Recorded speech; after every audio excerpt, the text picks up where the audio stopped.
हस्बी अल्लाह व निअमल वकील। उधर रफ़ा के अंदर 50,000 लोगों की जान खतरे में है। जी हाँ, 50,000 लोग, फ़िलिस्तीनी लोग, गाज़ा के लोग रफ़ा में फंसे हुए हैं और इजराइल ने चारों तरफ से रफ़ा को घेर रखा है।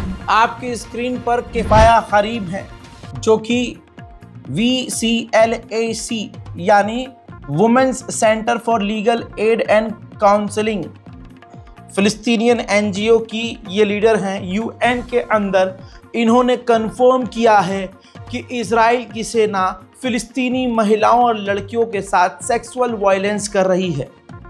मैं इससे ज़्यादा खुल के नहीं बोल सकता। इज़्ज़त को तार तार इजराइल की सेना फ़िलिस्तीनियों की लड़कियों की कर रही है। अरब पूरे फ़िलिस्तीन का सौदा कर चुका है।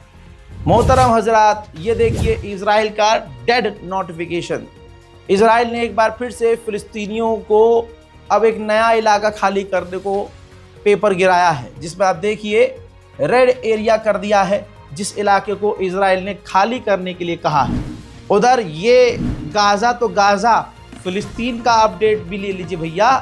फ़िलिस्तीन के वेस्ट बैंक पर इजराइल के फाइनेंस मिनिस्टर ने कहा है कि वेस्ट बैंक पर कब्ज़ा करने को लेकर हम बहुत बड़ा स्टेप लेने जा रहे हैं, यानी वेस्ट बैंक पर कब्ज़ा लगभग हो चुका है। उधर 4 घंटे नेतन्याहू ने मीटिंग करी है अपने तमाम सीनियर कमांडरों के साथ और रिज़ल्ट ये निकला है, फैसला ये किया है कि गाज़ा पर लगातार हम हमले करेंगे और बड़े हमले करेंगे ताकि हमास प्रेशर में आए। रिपोर्ट ये है कि जिस तरह से अमेरिका पहली बार ओपनली हर दिन इजराइल के सपोर्ट में और गाज़ा और फ़िलिस्तीन के ख़िलाफ़ बयानबाजी कर रहा है, डिटेल ये है कि इजराइल की गवर्नमेंट खुद शॉक में है। सरप्राइज़ है कि अमेरिका इस तरह से इतना खुल के हमें पहली बार सपोर्ट कर रहा है।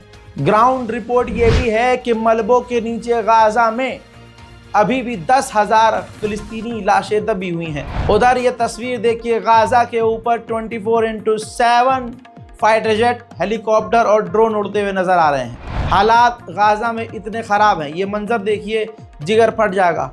दोनों तरफ कूड़ों का अंबार है और कूड़ों के अंबार के बीच में फिलिस्तीनियों ने अपना टेंट लगाया हुआ है। उधर में दोस्तों, इजराइल ने ऑपरेशनल वीडियो जारी किया है, इजराइल की मिलिट्री ने खुद जारी की है।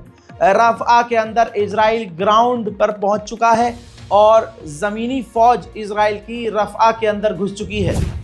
उधर में दोस्तों, इजराइल के जो सेटलर्स हैं, यानी देखिए ये वो परिवार है, ये वो माँ है जिसका बेटा हमास की कैद में है। इन्होंने आधिकारिक बयान जारी किया और कहा कि नेतन्याहू ने ये जंग ज़बरदस्ती शुरू की है, इजराइल ने ये जंग अपने लिए शुरू की है, हमारे बच्चों को, हमारे बेटे के लिए, मेरे बच्चे के लिए ये जंग शुरू नहीं की है। हमास के ख़िलाफ़ ये जंग नहीं है, बल्कि इजराइल की ये जंग अपने मतलब की है, अपने फ़ायदे के लिए है। यानी जो सेटलर्स हैं वो भी नेतन्याहू की इस चीज़ को समझ रहे हैं। ब्रेकिंग न्यूज़ में फ़िलहाल के लिए इतना ही। इस रिपोर्ट को शेयर कीजिए, दुआओं में याद रखिए। जय हिंद।